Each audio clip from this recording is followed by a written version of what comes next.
All right, let's jump right in. What we're looking at today is this incredibly dense, allegorical story. It's about a god, a monster, and, well, a perfect prison. But this prison isn't built from stone or steel. No, it's built from something much more fragile: pure, raw insecurity. And it's really a story about the insane cost of absolute control. And this quote, this really gets to the heart of everything. It's the central, tragic irony that we're going to unpack. Imagine this: a being with godlike power who builds an entire reality just to make himself feel less small. And in the end, he becomes the first and most important prisoner of his own creation. So, where does a story like this even begin? Well, this whole cosmic tragedy kicks off with our creator figure, the uncanny god, and it all stems from this deep internal conflict, a flaw that fuels his ambition to tear down the universe and build a new one. And this right here, this is the fundamental contradiction at the very core of this god. On one hand, you've got absolute, unimaginable power. I mean, he can literally pluck errors out of the timeline, just edit reality itself. But on the other hand, he's completely haunted by this profound insecurity, this feeling of being as small as a grain of dust. And that conflict, that duality, that's the engine that drives this entire story. And because of that deep-seated insecurity, when the uncanny god looks out at the universe, this beautiful, chaotic, natural place, he doesn't see wonder, he sees contempt.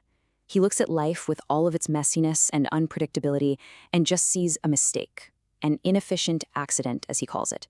Something that needs to be corrected, solved, and forced into a perfect logical order.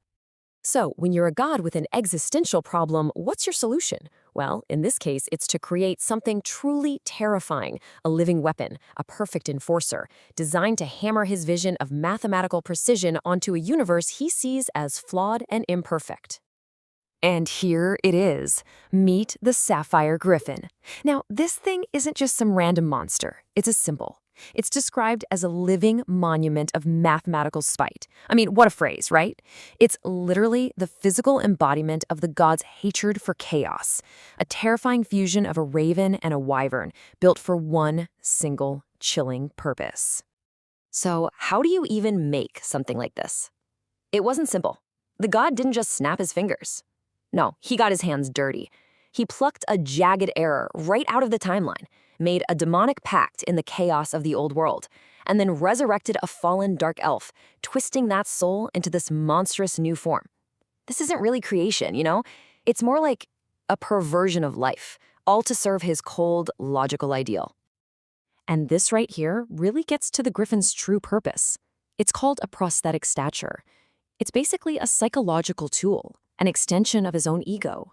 All of its terrifying presence, its immense power, it's all just there to project the strength and the confidence that the god himself just doesn't have. The scarier the Griffin is, the bigger and more secure its creator gets to feel.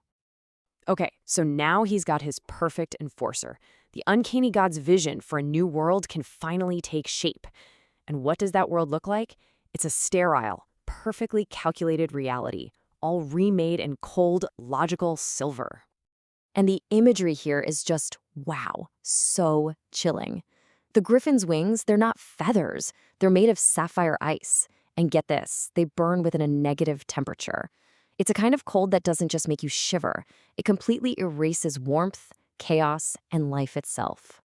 Its breath is just as terrifying, a frigid blue fire. But it doesn't cause pain in the way you think. Instead, it brings on what's called the numbness of the solved. It takes the messy, raw, unpredictable feeling of suffering and just replaces it with a cold, sterile sense of finality.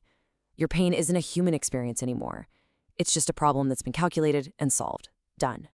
The entire world changes. The landscape itself is transformed. You know those winding, chaotic rivers of lava from the old world? Gone. They've been drained and replaced by these avenues of necessity, which are basically perfectly straight highways of flowing liquid logic. Nature hasn't just been tamed, it's been completely overwritten by pure mathematics. And this is what you get, the new order. Every single natural element is gone, replaced. Jagged mountain peaks are smoothed down into perfect silver mirrors. The sky is scrubbed clean by high-intensity ion grids. The entire world just hums with this low-frequency vibration of data. even the universe's lifeblood is frozen into a programmable stream. It's a world with no surprises, no accidents, and absolutely no spontaneity.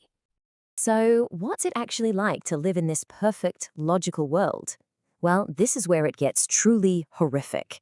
Because the Griffin has an ongoing mission to hunt down and process any lingering trace of individuality. Because in this new world, being an individual is a system error. And what exactly is it hunting? That's the key. It's looking for any broken angle. And that's not a physical thing. It's a spark of individual desire, an unpredictable human whim. In this system, your personality, your passions, the very things that make you human, they're all just mechanical errors that need to be corrected. This quote just captures it perfectly, the chilling efficiency of it all. The Griffin's entire job is to take the beautiful, messy, irregular pulse of life and just flatten it, turn it into one single, synchronized, predictable vector. It's nothing less than the total eradication of the self.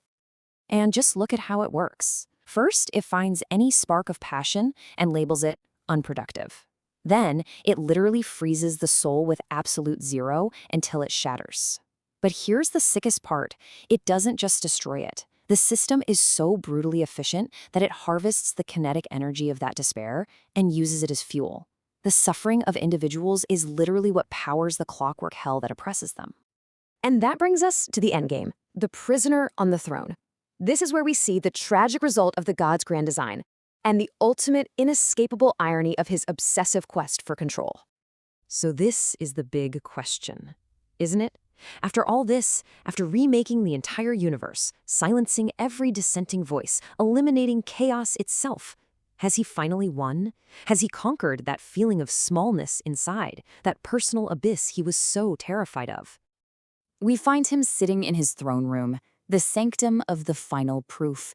It's a place where all the beauty, all the poetry of existence has been stripped away. All that's left is a hard skeleton of syllogisms and floating equations. It's the ultimate monument to his entire worldview. But the answer, of course, is no. He hasn't won. And this lays out the tragedy of his failure perfectly. His perfect world, it's just a planetary fortress. His all-powerful Griffin, it's nothing more than a jailer. And for all his power, for all that sapphire ice, he can't freeze the one thing that really haunts him, the shadow of his own past. He managed to silence every heart in the universe, except his own. And that is the final, devastating punchline.